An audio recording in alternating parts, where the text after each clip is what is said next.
Oh, yep, we're on. There we go, finally, look at that.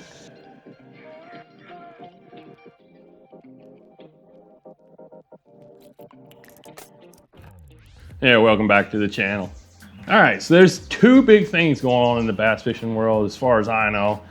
One is the quickie bait, and the other is the BFS stuff, the Bait Finesse stuff. So the quickie bait, I could get on board with. That made sense to me. It's a bait that bass haven't seen before. It's different. It just made sense. The BFS thing, I've had a harder time bringing myself to take part in for this reason. For light gear and finesse gear, I throw spinning reels and they seem to do just fine. It wasn't until I went down to my local shop and started talking to the folks there about why would you use a BFS if you have spinning gear. And probably the biggest selling point for me is when he talked about accuracy of cast, being able to accurately cast to the spots that you want without worrying about your bait flying into the tree or onto the dock. That made a lot of sense to me. So I went ahead and picked up a BFS reel. Now I'm a Shimano guy. I could have went cheaper, I'm sure, but for me, I've always thrown Shimano. I've never had any problems with it. So I picked up the Shimano Curado BFS. Now this reel is supposed to be able to throw anything from 1/16 to a ½ ounce. We are gonna put that to the test. I bought 3 lures just to try it out. So in the 1/16 of an ounce option, we bought these rigged twirl tails. In the 1/8 ounce option, we bought the Strike King mini spinner bait. And in the 3/16 ounce option, we bought a Booyah Pond Magic spinner bait. All right, so what I want to be able to do is to tie on all 3 of these baits, catch different species, and basically use this reel like I would a spinning reel. Everything that I would use a spinning reel for, whether it be finesse bass things or crappie things, that's what I want to try to use this. So for fun, we're going to use this reel, use it in all those scenarios, use it with all 3 of these baits, and try to catch 3 species of fish. We're gonna try to catch a bluegill, hopefully on that curly tail, and we're gonna try to catch crappie, which I think that's extremely possible on those rigged curly tails, and then bass. Now, I've caught bass in the last week or so on a white spinner bait. This should do the trick as well. Without further ado, let's get to fishing. All right, first bait we're gonna give a shot is the 1/16 ounce curly tail. So if this thing's gonna have any issues, it's probably gonna be with that. That's the lightest bait that they say you can throw on this. So just for a setup, I'm gonna use the same setup, rod and reel wise, for every bait. So it's 10-pound braid going to a 6-pound fluorocarbon leader. Now this is a high gear, an XG, Curado BFS XG. So we'll have to be really slow on the reel usually. All right, let's get this 1/16 ounce, see what happens. Here we go.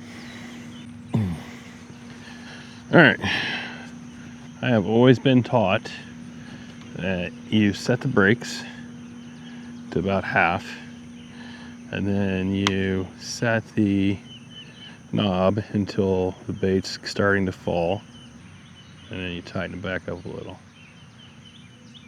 Oh. All right, let's see what happens. All right, first cast, about 20 feet, which is not bad, 15, 20 feet. First bite. This thing should catch pretty much anything.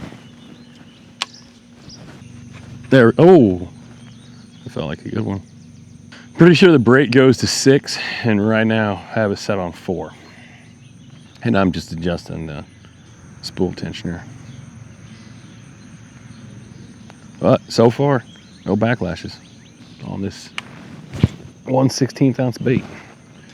I'm not really thumbing it.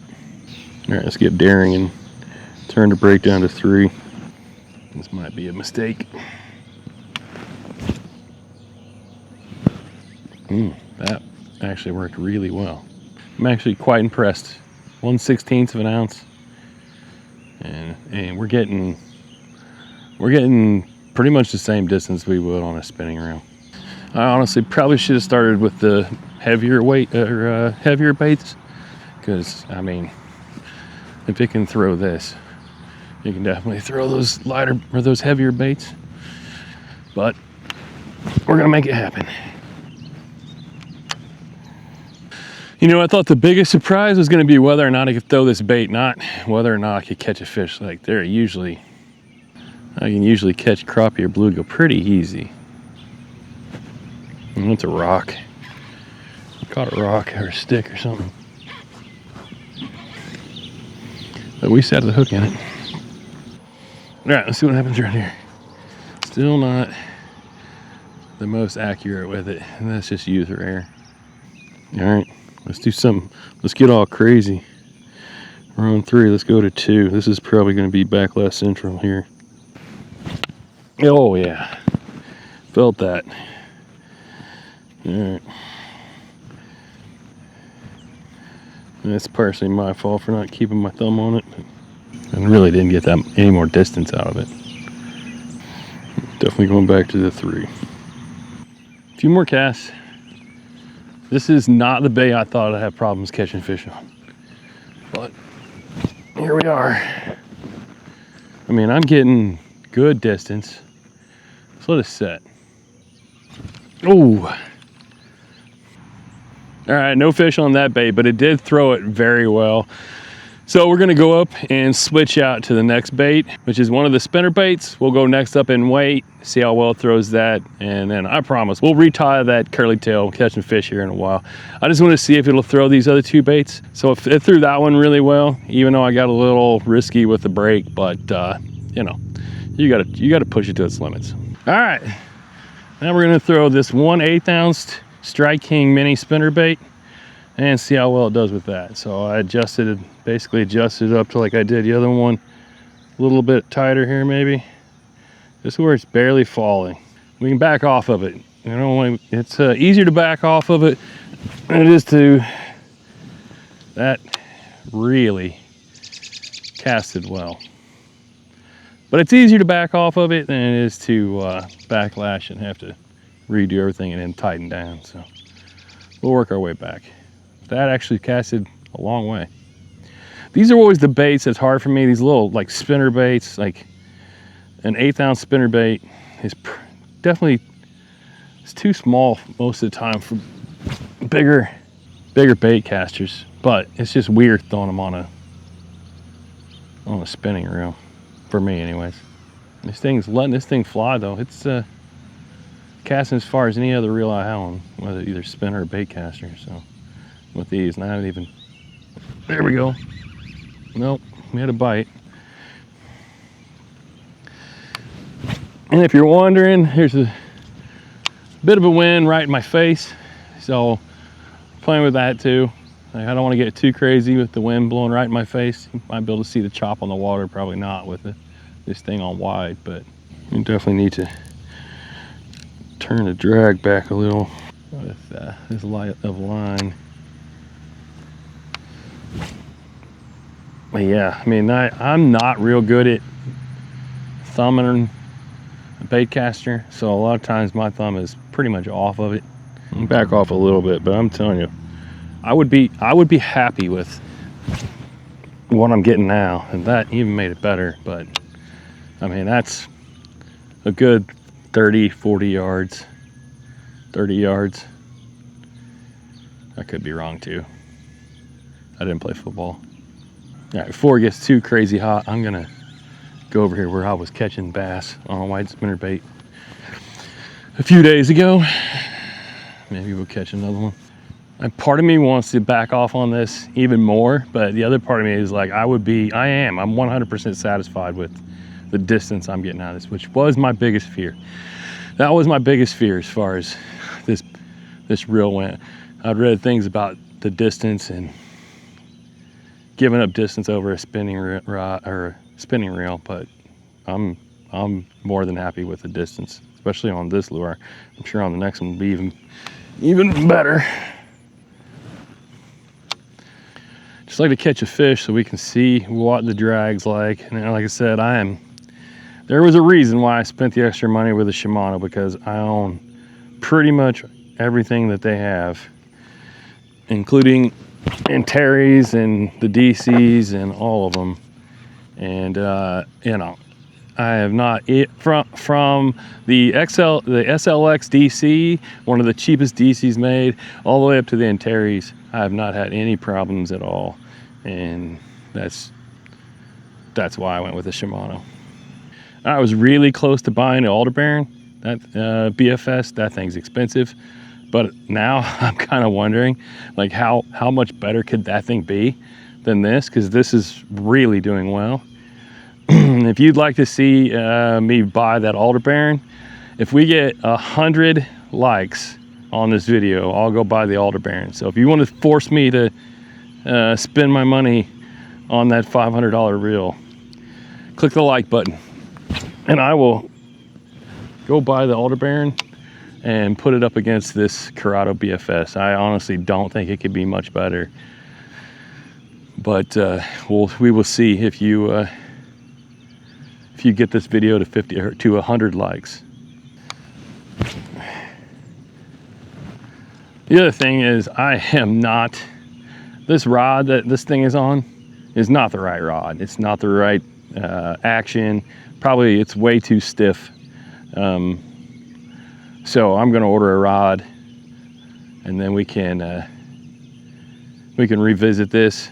But as far as I don't know how much better it could perform. Maybe a little more accurate as far as casting, but I can pretty much put this lure wherever I want.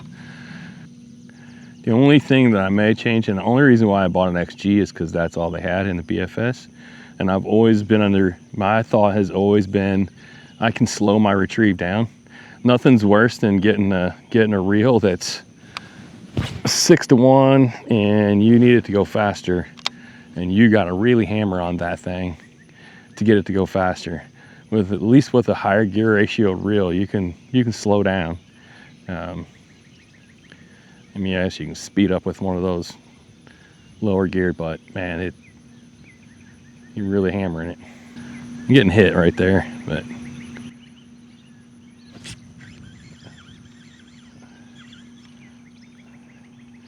I'll tighten that drag up. I mean, that's pretty much all the way tight. That's the only other thing I really want to try out, which I'd love to catch a fish. Just to try that out, is to try out the drag.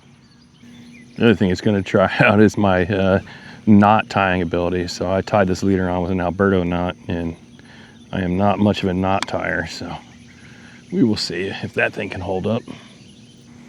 I guarantee you, like one of those little mini chatterbaits would be awesome on this thing.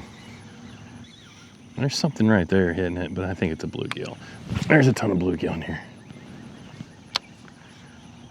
Oh. Uh-oh. That felt light, like we lost our... We did. Uh-oh.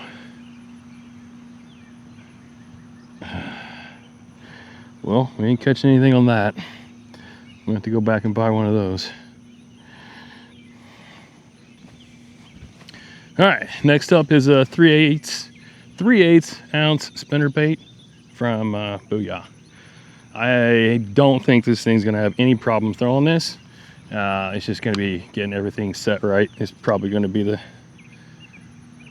thing, which not too bad there. All right, let's give it a shot and see what happens.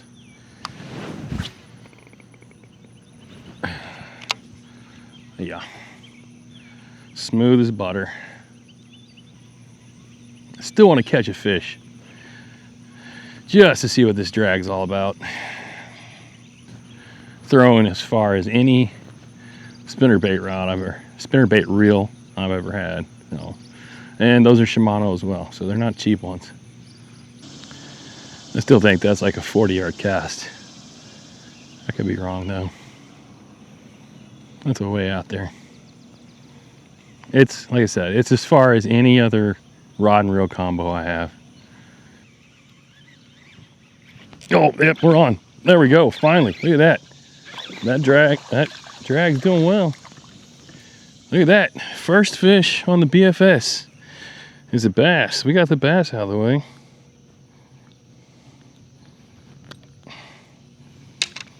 There we go. BFS hit right here in front of me, so the guy kind of took me by surprise. But the drag worked well. It was probably too stiff, but it worked. And There you go, first BFS fish. All right, one more cast here. Let's see. I think we've proved this thing solid.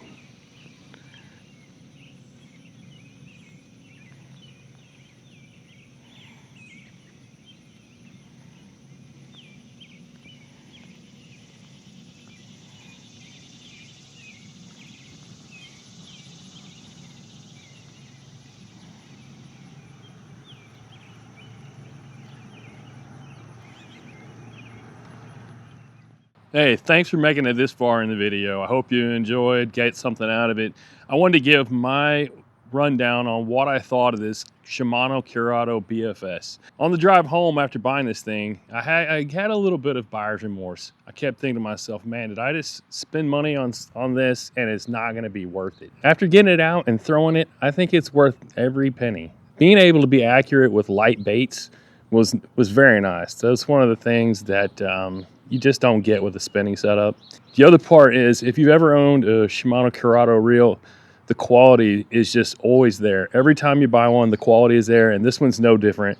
This one feels just like any other Curado that I've bought. If you're on the fence thinking about whether or not you should buy a BFS reel, I would say go for it, especially this one. This one here was well worth the money. Fantastic reel, felt great, quality's there. If you're thinking about it, just go for it. Now, in the video, I talked about if this thing got 100 likes, I'd go buy the Aldebaran, and we'd put the Aldebaran up against this Curado. As of right now, this channel only has 530 subscribers, so nobody's throwing free stuff at me. Nobody's giving me free reels, so I'm doing all this with my own money. You can bet if this thing wasn't very good, I'd let you know. Hit that like button, make me buy that Aldebaran. Give me a reason to go buy that Aldebaran. If you like hunting and fishing videos, click that subscribe button. There's plenty more coming. We're gonna end up getting ready for hunting season here in the next month or two. Click that subscribe button. It helps me out a ton, and I do appreciate it. Until the next video, we'll see you later.